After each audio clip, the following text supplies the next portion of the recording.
Salam sejahtera bagi kita semua.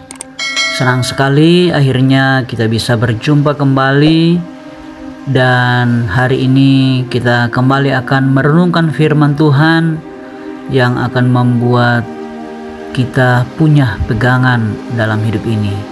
Sebelum kita merenungkan firman Tuhan, mari kita satu di dalam doa.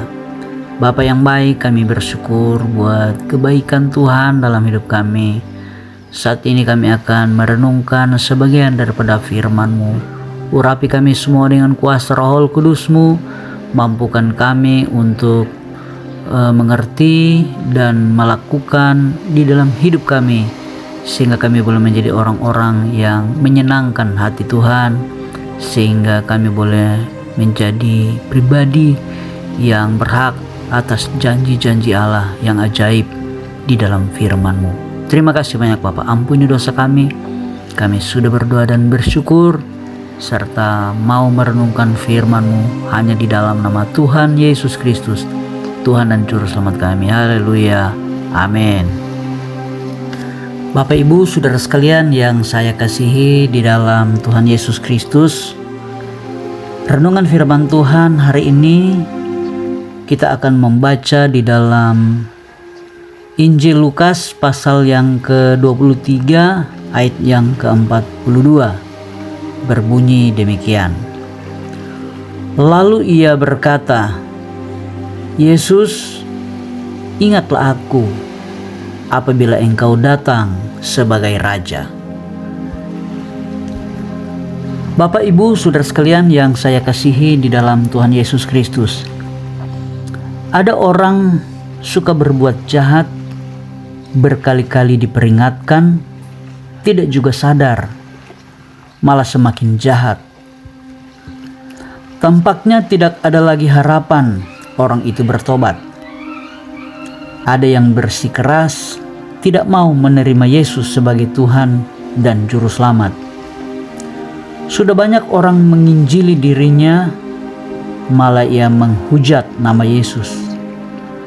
Tampaknya tidak ada lagi harapan orang itu menerima keselamatan.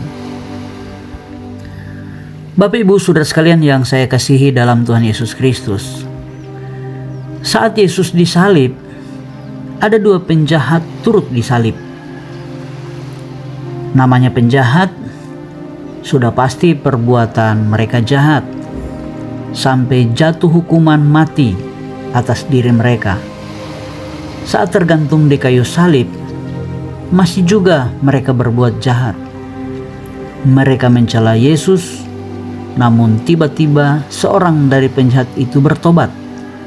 Hatinya berubah sehingga ia menegur temannya, "Tidakkah engkau takut kepada Allah sebab engkau menerima hukuman yang sama?"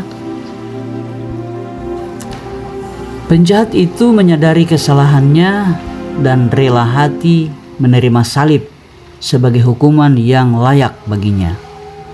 Lalu ia memohon keselamatan bagi jiwanya. Katanya kepada Yesus, "Yesus, ingatlah aku apabila engkau datang sebagai Raja."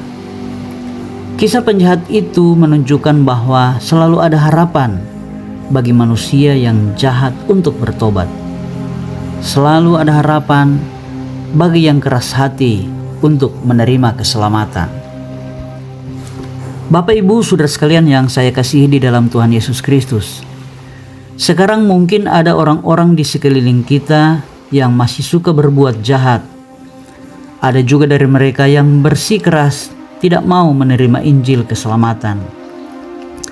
Jangan lelah memperingatkan mereka, pula berbicara tentang Yesus kepada mereka, karena ternyata selalu ada harapan bagi mereka, yakni suatu hari mereka bertobat, yakni suatu hari mereka menerima Yesus sebagai Tuhan dan Juru Selamat.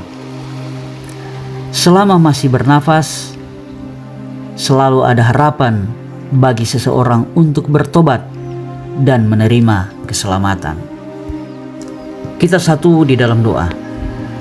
Bapa yang baik, kami bersyukur karena kami menyadari bahwa Engkau adalah Bapa yang baik, Allah yang panjang sabar terhadap keselamatan jiwa-jiwa. Itu sebabnya kami berdoa, Tuhan tolong kami semua yang sudah merenungkan firman saat ini. Buatlah kami menjadi pribadi yang sabar untuk menasihati, memperingati orang-orang yang kami kasihi yang masih hidup di dalam dosa, agar supaya mereka satu saat bisa menerima keselamatan yang daripada Tuhan. Karena kami tahu selama mereka masih hidup, pasti tetap ada harapan untuk mereka juga menerima keselamatan yang daripada Tuhan. Terima kasih banyak Bapa yang baik. Inilah yang menjadi doa kami. Ampuni dosa kami. Kami sudah berdoa dan bersyukur hanya di dalam nama Tuhan Yesus Kristus, Tuhan dan Juru Selamat kami. Haleluya. Amin.